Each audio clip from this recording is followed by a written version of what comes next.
Imagine waking up inside a rusty, rattling metal box, shooting upward like a coffin with no lid.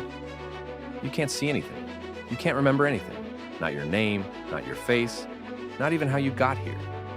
And when that box finally stops and the light hits your eyes, you realize forgetting might have been the mercy, because what's waiting outside, that's the real nightmare.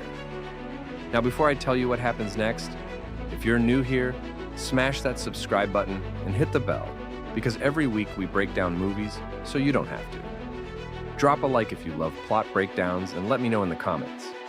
Would you survive this maze? All right, let's get into it. So the box opens, and our guy is hauled out by dozens of teenage boys. No adults, no explanation. Just a crowd of kids staring at him like he's the new exhibit at a zoo. Welcome to the Glade. The Glade is basically a massive green clearing, almost peaceful looking, except for one tiny detail. It's surrounded on every side by absolutely enormous stone walls. Walls so tall you can't even see the top. And beyond those walls, a maze. Not a cute little garden maze you'd find at a theme park. We're talking a sprawling, shifting, deadly labyrinth that has kept these boys trapped for 3 years.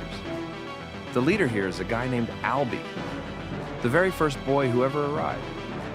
He spent an entire month alone in this place before a second person showed up. Think about that for a second. 1 month, alone, no memory, no answers, just walls. His second in command is Newt. And Newt gives our new arrival the rundown.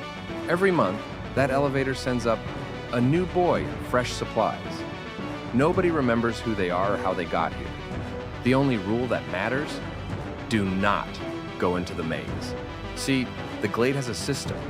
Every day, a group of their fastest and bravest, called runners, go into the maze to map it out and search for a way to escape. But here's the catch. When the sun goes down, those massive stone walls shift and close. And if you're still inside when that happens, you're dead. Nobody, and I mean nobody, has ever survived a night inside that maze. Why? Because of the Grievers. Grievers are these horrifying techno-organic creatures.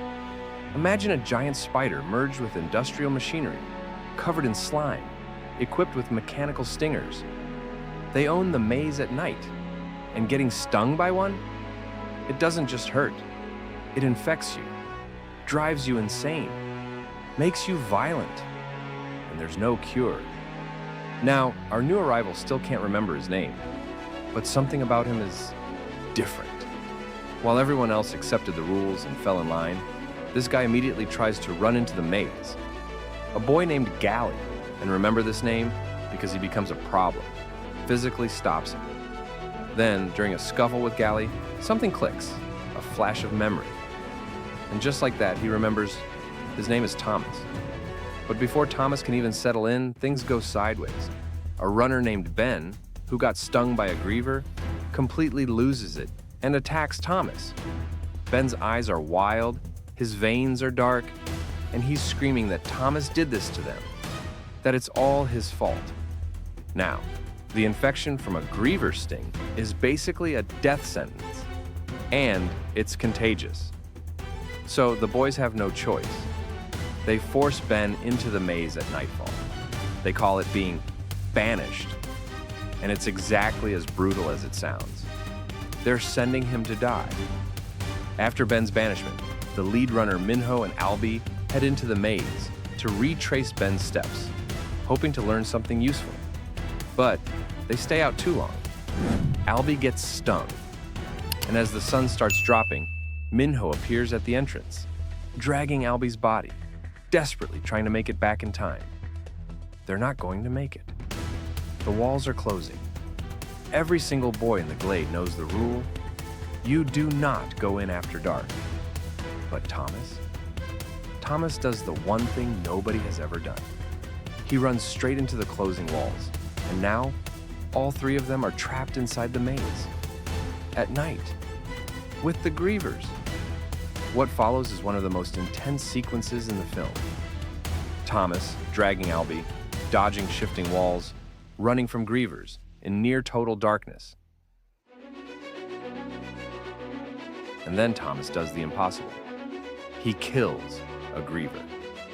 Not with a weapon, not with brute force, but by luring it into the path of the shifting walls and letting the maze itself crush it. Nobody has ever done that before. When the three of them walk back into the Glade the next morning, alive, every single boy is speechless.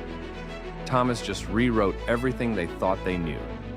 Now, Gally, he's furious.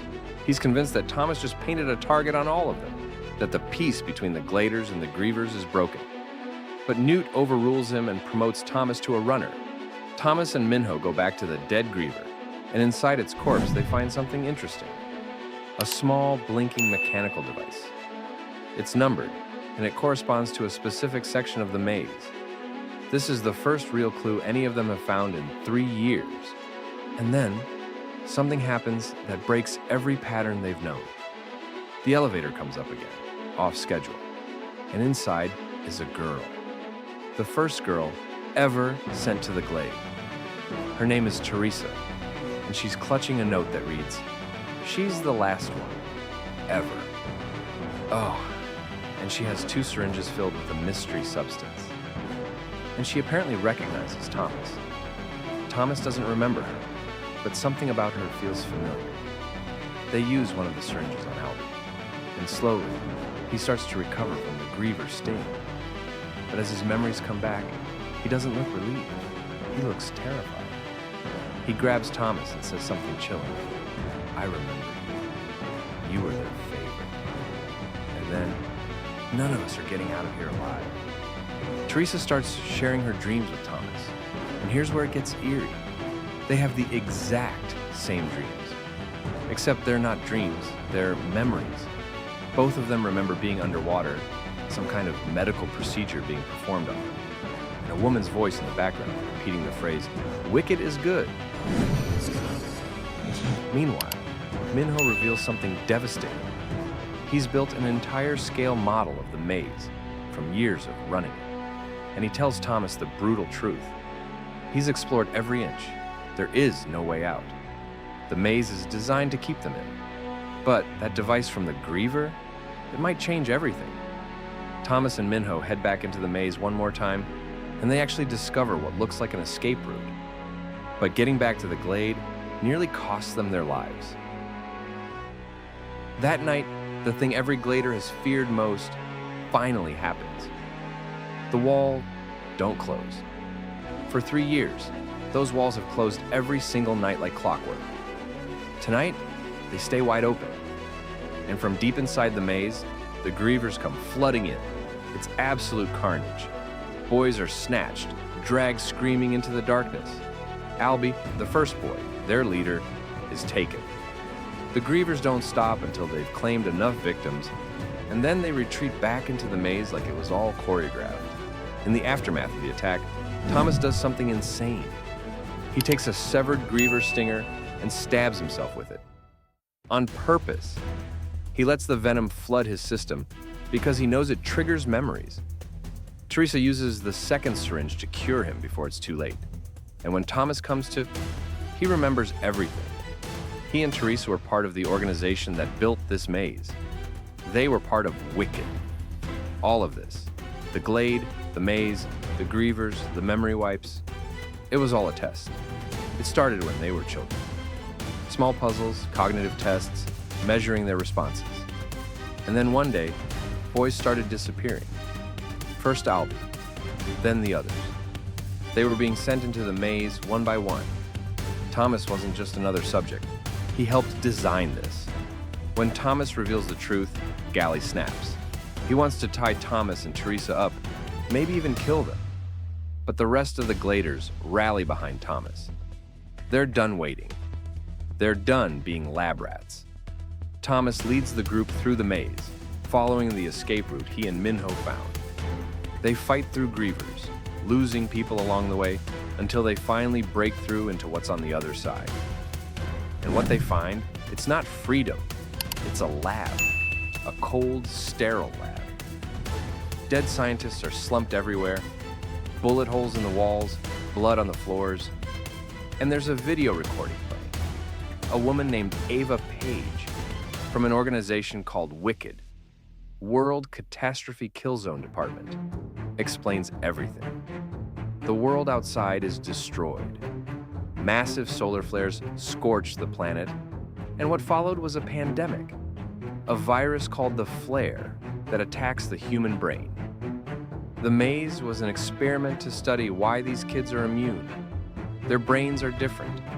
They resist the virus, and WICKED needed to understand why. At the end of the recording, Ava Page shoots herself as armed men storm the lab.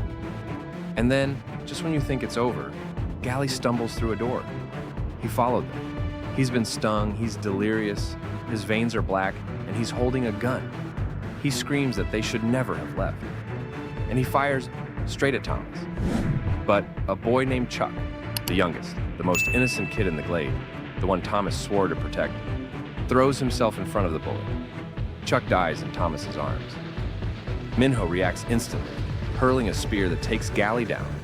But the damage is done.